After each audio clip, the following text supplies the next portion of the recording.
So it's December 25th. That means I'm here. I want to wish you Merry Christmas. Happy holidays. Whatever it is you did. Hope you had a great day or have a great day, depending on when you're watching this with your family. Via Zoom, call them, meet them in person. If you do, be safe. Make sure you're safe.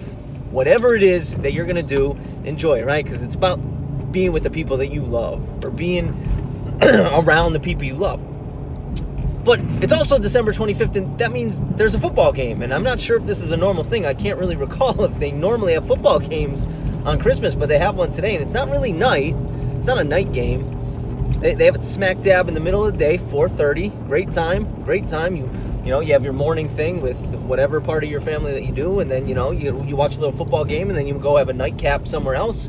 Whatever. Great. I love it. I'm not going to complain about it. And it's not a bad football game. We have the Minnesota Vikings taking on the New Orleans Saints. I'm pretty sure it's in New Orleans. It's a big one for the Saints.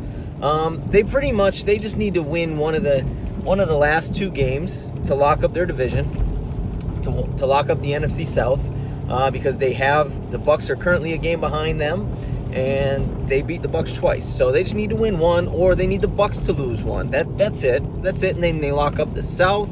They have a home playoff game. Everything's good. Drew Brees might play well. Everyone's going to be like, hey, he's back. Look at him, because I got a lot of flack for my rundown of their game against the Chiefs where I said he's done. I had people calling me a dumbass and things like that in the comments because I thought he was done because he came back after 11 broken ribs, bruised ribs, whatever it was. I understand that. I'm not taking anything away from the guy. The guy's a tough SOB. I've been saying he's been done for 3 years. You know what I mean? His arm just isn't there. You can watch it with your eyes and see it. But they need to win this game just to lock up the South. And they're playing for a big one because they still have that potential to overtake the Packers for the number one overall seed in the NFC, which comes with a first-round bye. And that's super important these days, especially with, you never know. That lurking COVID's always there. So it's very important to get a bye. It's been a real weird season. I think it could only benefit you, so they have to play. They're probably going to need to win out, but the way the Packers looked against the Panthers last week, they're going to have a chance. And the Packers are playing the Tennessee Titans in primetime, but they're getting a tough team. Now, granted, the Vikings lost to the Bears last week. They were able to let the Bears run all over them. Mitch Trubisky did not look great last week, the Vikings. They did well with him, but David Montgomery ran all over them. Good news for them is the Saints, they don't really like to run the ball for some reason. They have a 41-year-old quarterback coming off 11 injured ribs and whatnot. And he can't throw the ball more than 35 yards, and they don't hand it off more than 11 times to Kamara, and Latavius Murray might touch the ball 3 times a game. If I am the New Orleans Saints, I think I watched what David Montgomery did last week. I say, hey, we're going to run the ball. We're going to beat on him with Latavius Murray. We're going to hand the ball to Kamara. We're going to pitch it to him. We're going to get him in space, and we're going to do work that way. And then when they start to funnel downhill and they start to load the box, okay, well, now we're going to let Drew Brees, it's going to take a little pressure off of him. He throws with anticipation. He can throw at 35 yards, but he'll get more single coverage with Emmanuel Sanders. I don't know if Michael Thomas is playing, but he'll get some single coverage looks, and that's what they need to do. If they come out and just try to throw the ball and try to run their offense, and if Drew Brees throws it 35 times in this game, they're going to lose. They are going to lose. Dalvin Cook, the Chiefs last week, so the Saints played the Chiefs last week, and their two-headed attack with Le'Veon Bell and Clyde Edwards-Helaire were able to put up good numbers. I think they ran for a combined 140 yards. The Vikings, they like to run. Dalvin Cook, really good running back. They're going to hand them the ball. And then on the outside, Saints have a really good defense. They showed that last week, but their rushing defense left a lot to be desired last week. Now you got Dalvin Cook.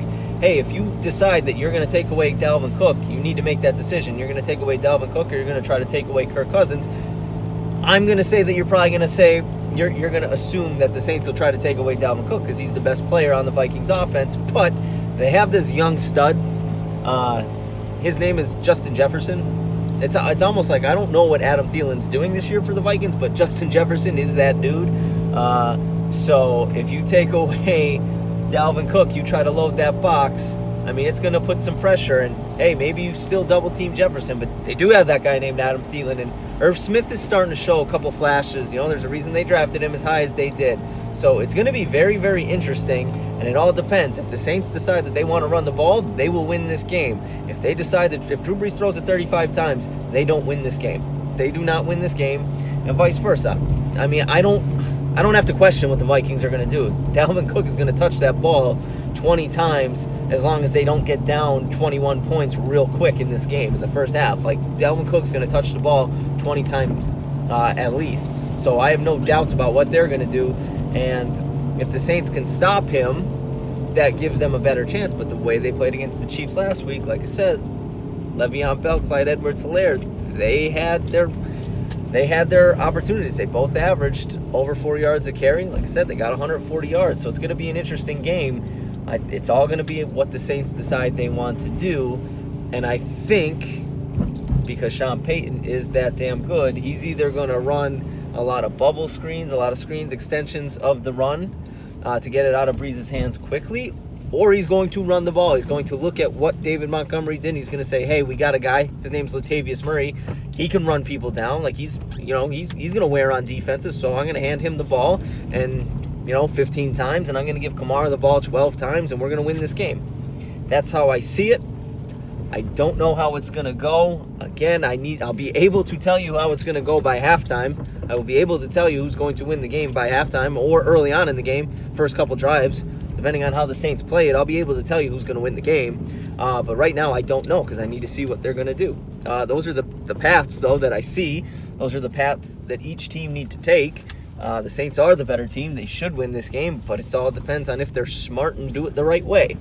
Thank you for watching. If you're still here 7 minutes in, why don't you go ahead and maybe click that last video. I don't know what it is, or definitely subscribe. Up to 48, really making moves here at Troop. And if you want to be 49 or 50, I'd really appreciate it.